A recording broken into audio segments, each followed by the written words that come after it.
Before we embark on this incredible journey together, I have a small, heartfelt request. Please subscribe to my channel. Give this video a like. It costs you nothing but means the world to me. And let me know in the comments which beautiful corner of the world you're watching from. Your support truly makes a difference. I'm sorry, Sarah, but that's simply not possible. Dr. Martinez closed my file with a soft thud that felt like a gavel falling. The woman sitting beside me, my supposed kidney donor who had died in a car crash 3 years ago, shifted in her chair. Her face, so familiar from the hospital photo they'd shown me before surgery, twisted into something I didn't recognize. Not possible? Her voice dropped to a whisper that made my skin crawl. We'll see about that. Let me take you back to where this nightmare began, because what I'm about to tell you will shake your faith in everything you thought you knew about organ donation. It was October 15th, 2021, when I received the call that would save my life. Or so I thought. I'd been on dialysis for 18 months, my kidney function declining rapidly due to polycystic kidney disease. The transplant coordinator at Presbyterian Hospital sounded almost breathless with excitement. "Sarah, we have a perfect match. The donor is a 28-year-old woman, same blood type, excellent tissue compatibility. The organ is in pristine condition." I remember clutching the phone, tears streaming down my face. My husband Mark grabbed my free hand, his eyes wide with hope we hadn't dared feel in so long. "When?" was all I could manage. "Tonight. Be here by 8 p.m. The surgery lasted 4 hours. When I woke up, Dr. Martinez was smiling. "Everything went perfectly, Sarah. Your new kidney is already producing urine." The donor, her name was Jessica Chen. She was an organ donor registry member, a car accident, but her family honored her wishes. They showed me her photo then, a young woman with kind eyes and a gentle smile. I whispered a prayer of gratitude for Jessica Chen and her family's generosity in their darkest hour. For 3 years, I lived a normal life. I sent Christmas cards to her family through the hospital's anonymous donor program. I volunteered at kidney disease fundraisers. I named my kidney Jessie and thanked her every night before bed. Until last Tuesday, when my doorbell rang at 7:23 p.m. I opened it to find Jessica Chen standing on my porch, very much alive, holding a manila envelope and wearing the same gentle smile from her hospital photo. "Hello, Sarah. We need to talk.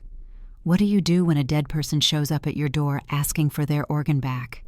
I stood frozen, hand still on the doorknob, staring at the woman who was supposed to be buried in Riverside Cemetery. Jessica Chen looked exactly as she had in the hospital photo, perhaps a few pounds thinner, wearing jeans and a blue cardigan that matched her eyes. "I know this is shocking," she said, her voice gentle but firm. "May I come in? This conversation is better had privately." My mouth felt like cotton. You're supposed to be dead." She nodded sadly. "That's what I was told you'd been told. It's complicated, Sarah. More complicated than you could imagine." Mark appeared behind me, drawn by voices at the door. He took one look at Jessica and went pale. "That's impossible. That's the woman from the photo. The donor." "I know this is overwhelming," Jessica said, clutching her envelope tighter.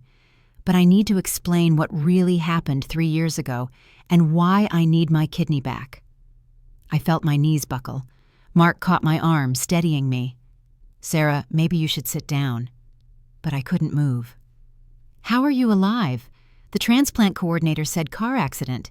Your family agreed to donate your organs." Jessica's expression grew pained. "There was no car accident. There was no family consent. What happened to me was far more sinister, and now I'm paying the price for someone else's greed." She held up the envelope. "I have documentation, hospital records that were never supposed to see daylight, communications between certain staff members. Sarah, I was never dead. I was declared dead while I was very much alive." My hand instinctively moved to my abdomen, where Jessie had been faithfully filtering my blood for 3 years. "That's impossible. Organ donation has strict protocols. Brain death has to be confirmed by multiple doctors." "You're right, it does. Unless those protocols are deliberately circumvented by people who have a lot to gain. Jessica's voice hardened. People who were paid very well to look the other way. Mark stepped forward protectively. Look, I don't know who you are or what kind of scam you're running, but you need to leave. Now. Jessica pulled a document from her envelope.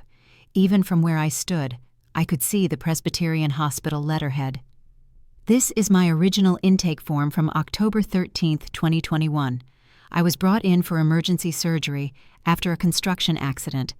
Ruptured spleen, internal bleeding, but very much alive. She flipped to another page. This is the death certificate filed 2 days later, signed by Dr. Robert Sterling. Notice anything interesting about the signature? I found myself stepping closer, despite every instinct screaming at me to shut the door. The signature on the death certificate was noticeably different from the one on the intake form. Bolder, more confident strokes. 2 different people signed these documents, I whispered. Now you're beginning to understand, Jessica said. Dr. Sterling never signed my death certificate. Someone else did. Someone who forged his signature after he conveniently took a sudden leave of absence. The world tilted sideways as the implications crashed over me. The truth hit me like a freight train.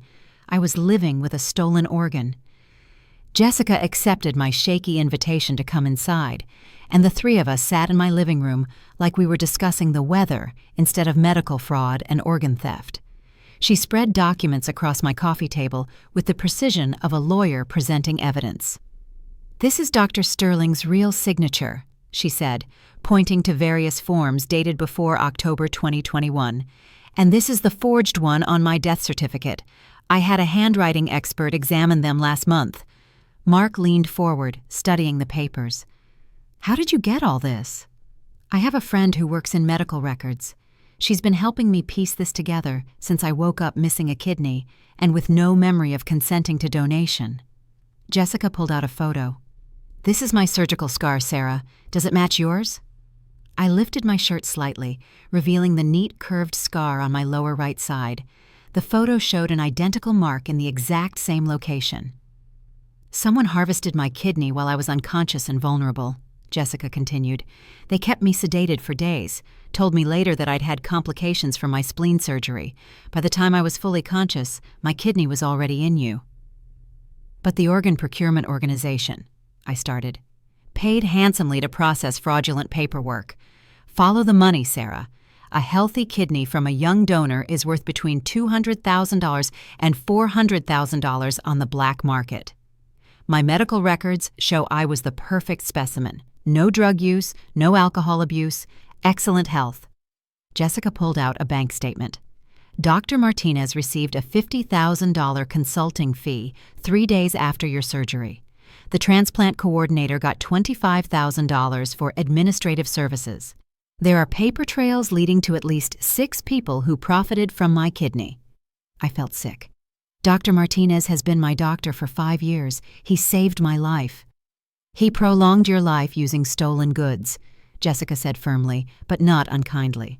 Sarah, I don't blame you. You were dying, and you believed you were receiving a legitimate donation, but I was never dead, and I never consented. Mark stood up abruptly. This is insane. Even if everything you're saying is true, you can't just take it back. That's not how transplants work. Jessica's expression grew sad. That's where you're wrong. I've consulted with 3 different attorneys specializing in medical malpractice and organ law. If I can prove the kidney was stolen, which I can, I have grounds to demand its return. She pulled out a thick legal document. This is a preliminary injunction I'm filing tomorrow morning. It will require Sarah to undergo immediate evaluation for kidney removal and return. My world crumbled.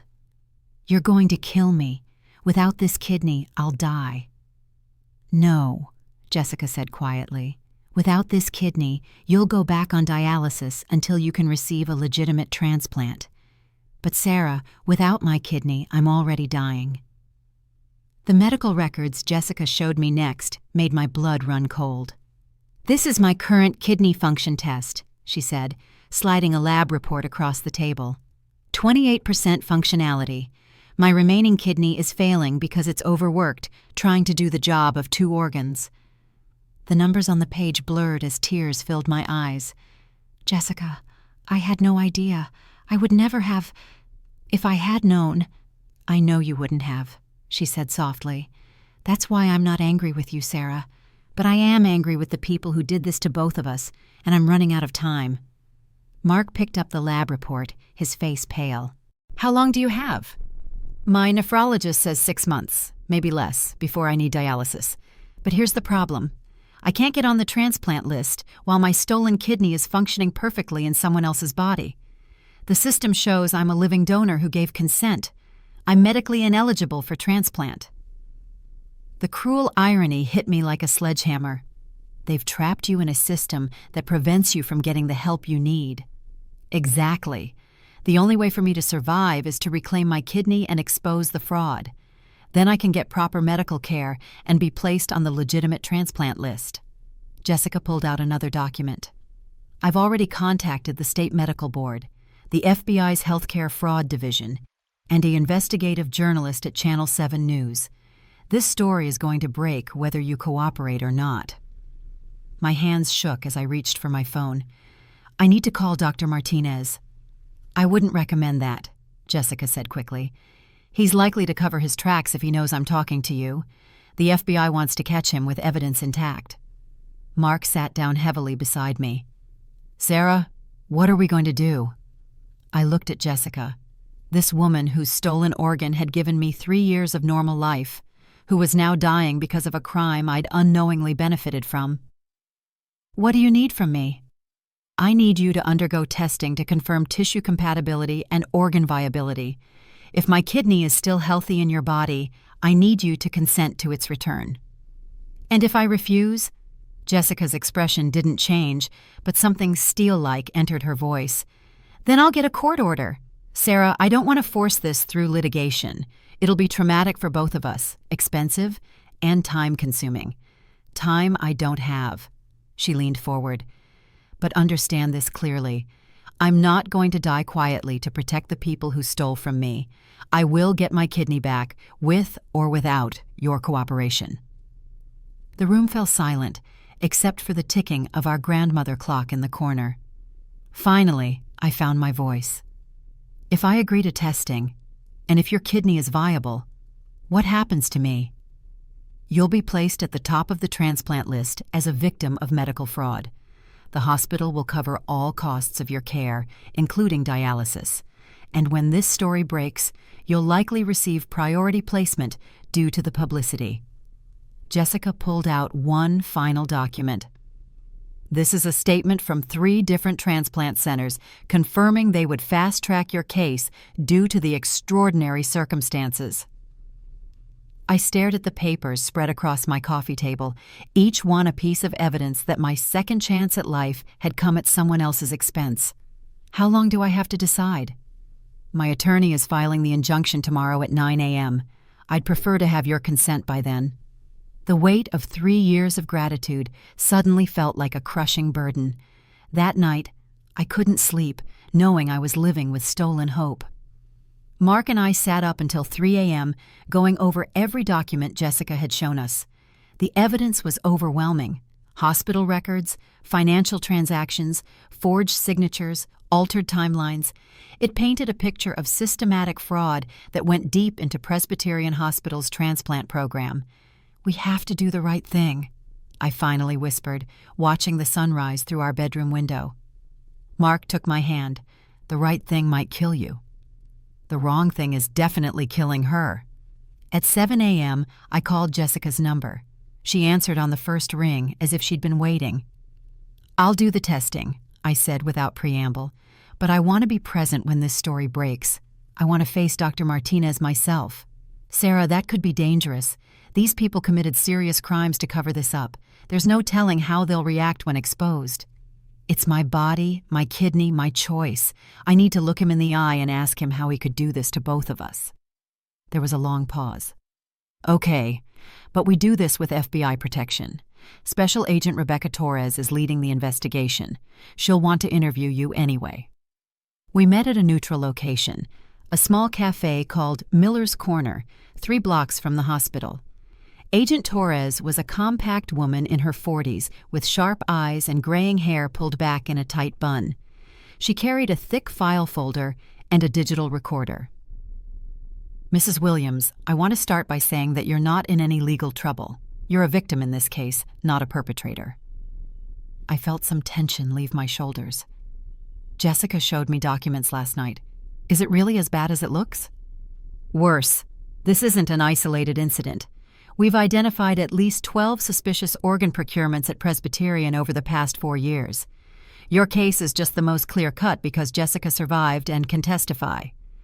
Agent Torres opened her file. Dr. Martinez received over $200,000 in unexplained payments between 2020 and 2022. The transplant coordinator was buying a house well above her salary grade. The organ procurement organization has offshore accounts in the Cayman Islands. Jessica leaned forward. "How many other people are walking around with stolen organs?" "We're still investigating. But Sarah, your cooperation could be the key to shutting down the entire operation and helping other victims." Agent Torres pulled out a surveillance photo. "This was taken yesterday outside Dr. Martinez's office.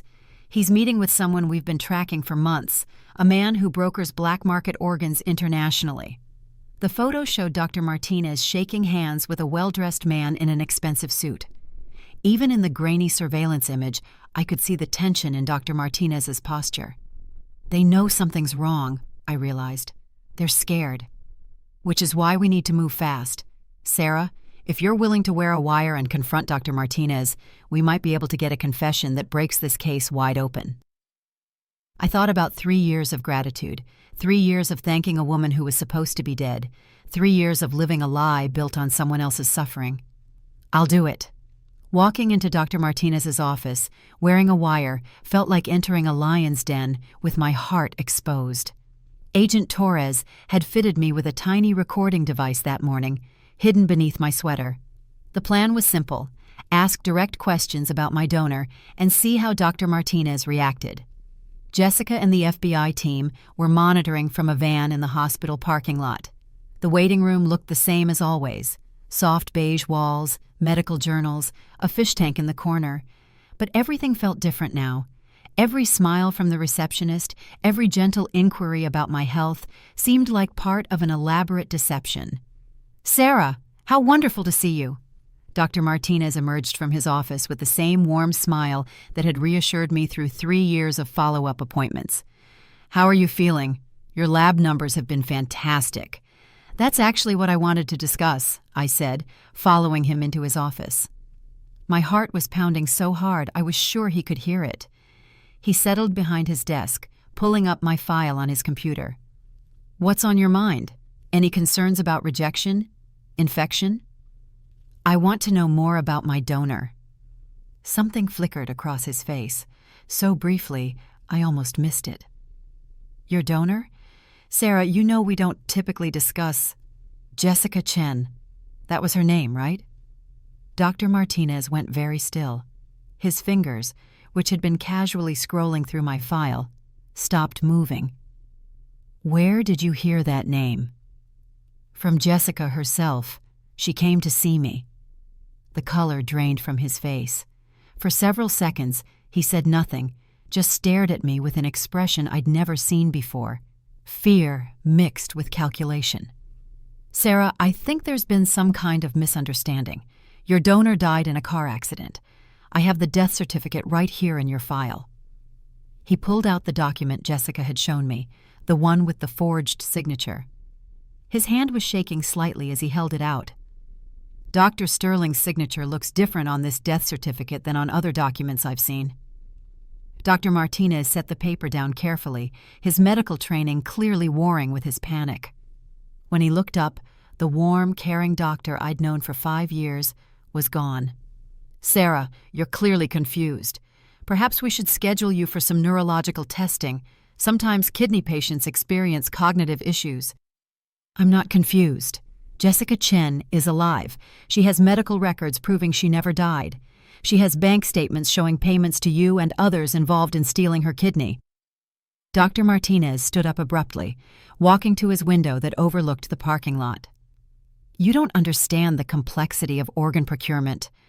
Sometimes paperwork gets expedited to save lives." "Expedited? Is that what you call forging a death certificate?" He turned back to me, and now I could see the man behind the mask, desperate, cornered, dangerous. "Sarah, you were dying. Your kidney function was at 8%. You had maybe weeks left. When the opportunity arose to help you, I took it." "The opportunity to steal someone's kidney while they were unconscious?" Dr. Martinez's composure finally cracked. "She was going to die anyway. The construction accident, internal bleeding. I gave her kidney to someone who could use it to live a full life." There it was, his confession, recorded on the wire I wore. The moment Dr. Martinez realized what he'd just admitted, his face went ashen. "You're recording this," he said, his voice hollow. It wasn't a question. I didn't deny it. "Jessica is dying because you stole her kidney. I've been living with a stolen organ for 3 years, sending Christmas cards to a family that doesn't exist." Dr. Martinez sank into his chair, suddenly looking every one of his 62 years. "You don't understand the pressure, Sarah. The hospital administration, the targets for successful transplants, the funding that depends on our success rates.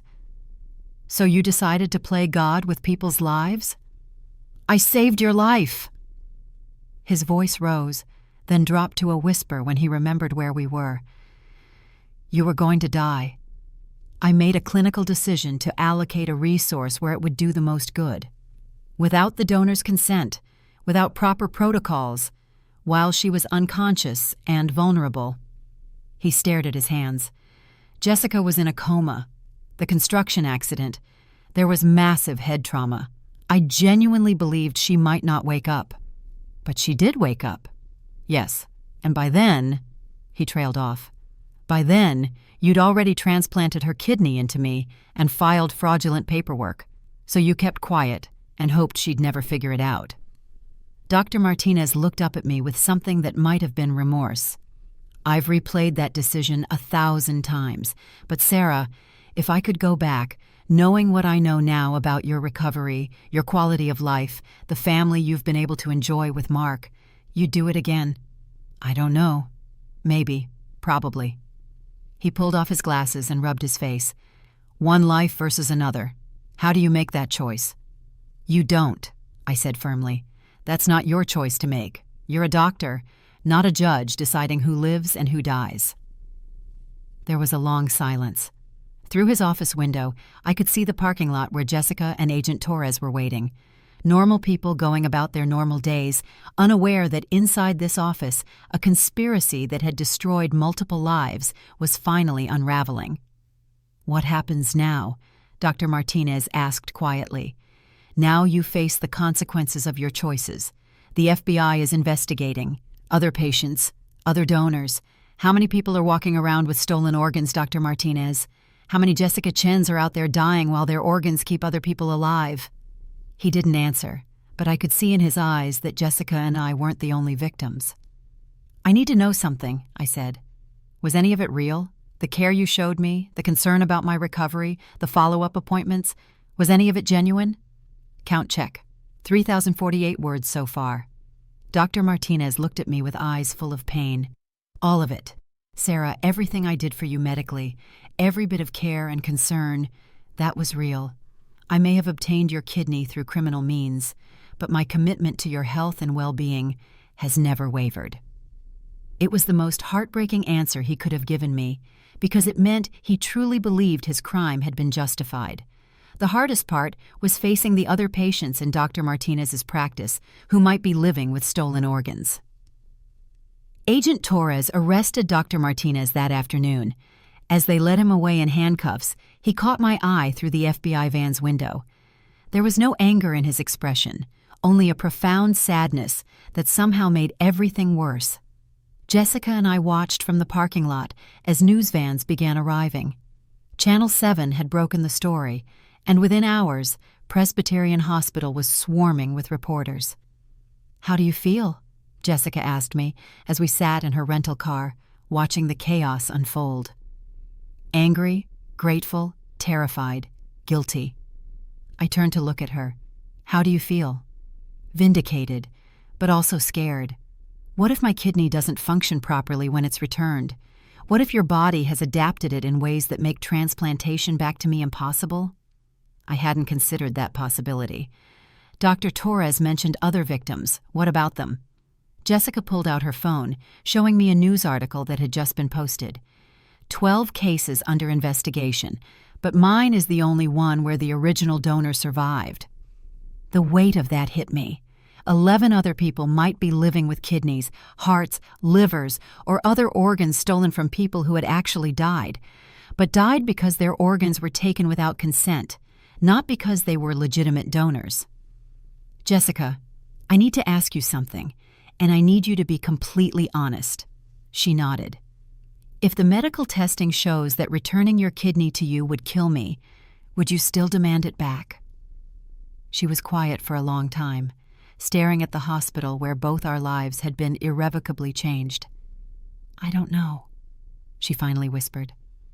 3 months ago, I would have said absolutely. But meeting you, seeing that you're not just a recipient, but a real person with a husband and a life.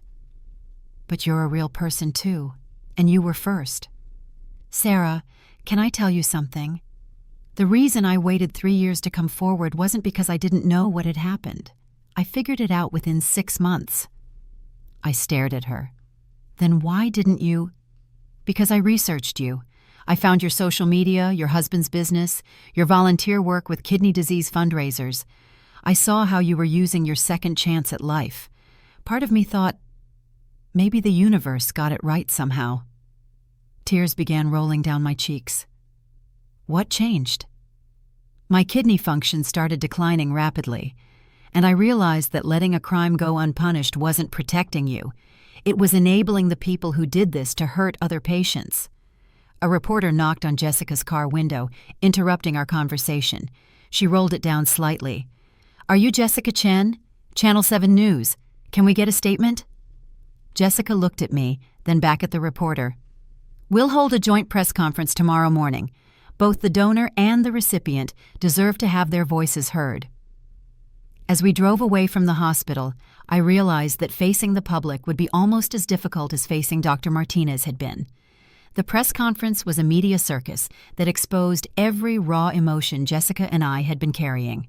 We held it at a downtown hotel conference room, with Agent Torres flanking us for security. 23 reporters packed the room, along with camera crews from 5 different television stations. Jessica had hired a victims' rights attorney named Margaret Hoffman, who insisted on being present. We'll make brief statements, then take limited questions, Attorney Hoffman announced. Ms. Chen will speak first. Jessica stepped to the podium wearing a simple black dress that made her look both dignified and fragile. 3 years ago, I was brought to Presbyterian Hospital after a construction accident. I was injured but alive, conscious, and expected to make a full recovery. Her voice was steady, but I could see her hands shaking as she gripped the podium. While I was unconscious from surgery to repair my ruptured spleen, someone stole my kidney. They forged documents claiming I had died. They took my organ and gave it to another patient without my knowledge or consent. Murmurs rippled through the crowd of reporters. I don't blame Sarah Williams, the recipient. She was dying and believed she was receiving a legitimate donation. But the people who orchestrated this theft, Dr. Martinez, the transplant coordinator, members of the organ procurement organization, they committed crimes that have left me dying while my stolen kidney functions perfectly in someone else's body. A reporter called out, Ms. Chen, are you demanding the kidney be returned? Jessica glanced at me before answering. I'm demanding justice. I'm demanding accountability. And yes, I'm asking for my kidney back so that I can survive and so that Sarah can receive a legitimate transplant. When it was my turn to speak, the room fell completely silent. For 3 years, I've lived with gratitude for a gift I thought came from a family's generosity in their darkest hour. I sent Christmas cards to people who don't exist. I volunteered for kidney disease fundraisers, believing I was honoring my donor's memory. My voice cracked, but I continued. Learning that my second chance at life came at Jessica's expense has been devastating. but staying silent would make me complicit in the crime that hurt both of us. A reporter raised her hand. "Mrs. Williams, will you voluntarily return the kidney?" "I'm undergoing medical testing to determine if the kidney can be safely returned to Jessica.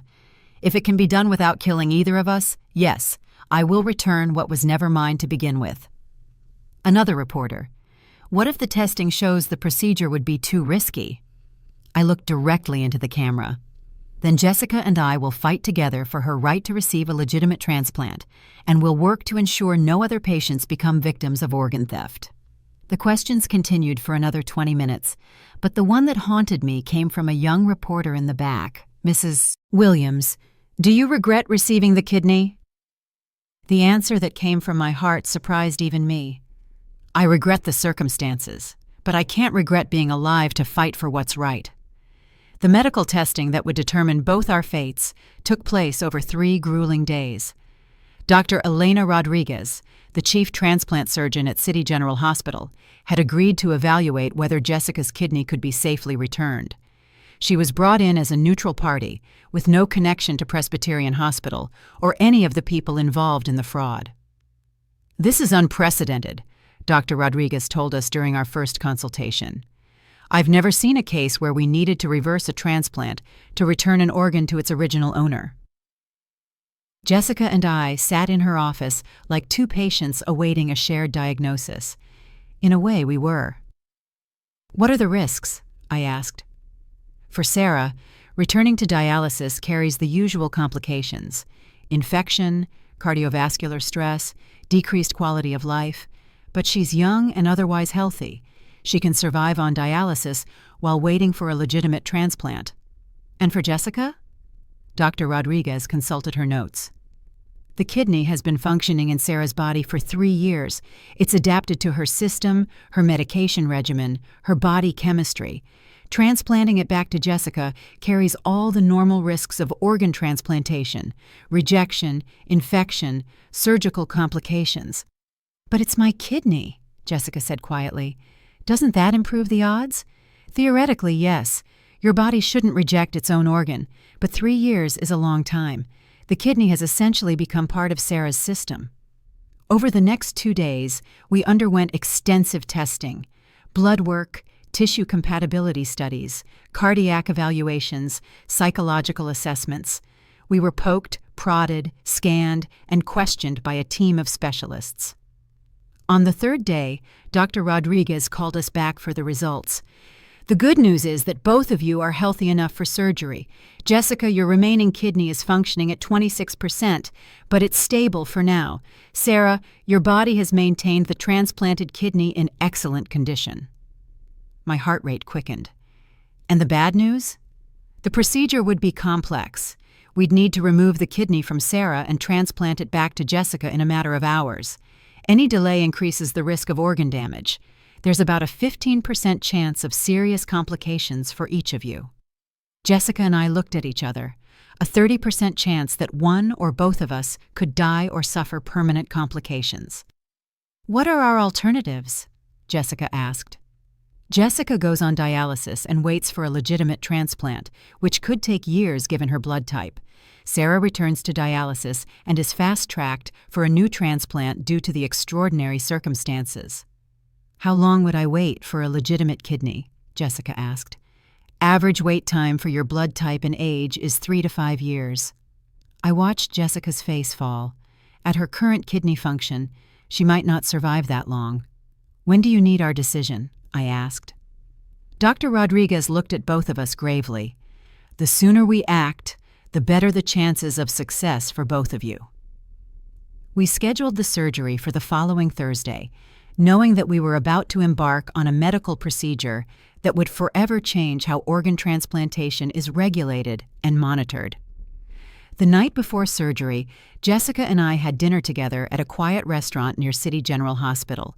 It felt surreal, sharing a meal with the woman whose kidney had kept me alive for 3 years, knowing that tomorrow we would reverse that gift. "Are you scared?" she asked as we picked at our food. "Terrified," I admitted. "You?" "The same, but also relieved.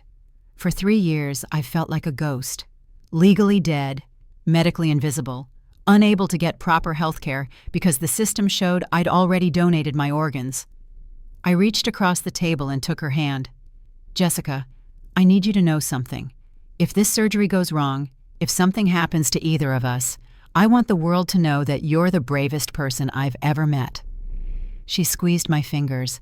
"And I want them to know that you didn't just receive my kidney, Sarah. You received my hope for justice, and you honored it." The surgery took 8 hours.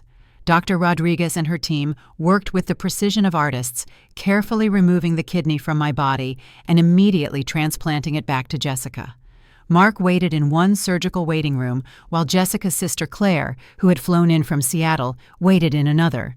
When I woke up, the first thing I felt was emptiness, a literal hollow sensation where Jessie had lived for 3 years. But when they wheeled me into recovery and I saw Jessica in the next bed, her face peaceful in sleep, I felt something I hadn't expected: completeness. Over the following weeks, as we both recovered, our story continued to make headlines. Dr. Martinez was sentenced to 12 years in federal prison. The transplant coordinator received 8 years. Presbyterian Hospital paid $15 million in settlement fees and implemented new oversight protocols. Most importantly, our case led to federal legislation requiring independent verification of all organ donor deaths and mandatory genetic testing to confirm organ origins. The Chen-Williams Act has already prevented 3 attempted cases of organ theft. Jessica's new kidney, her original kidney, returned home, is functioning perfectly.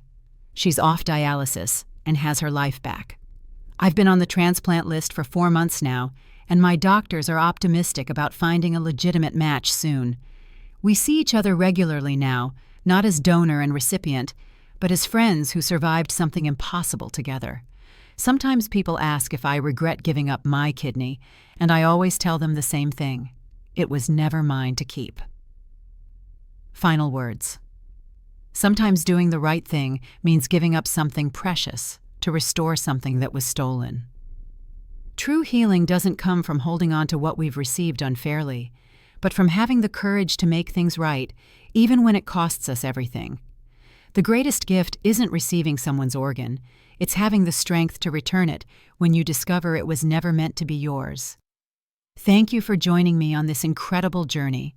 If this story moved you, please take a moment to share it with someone who needs to hear about courage, justice, and the power of doing what's right, even when it's terrifying.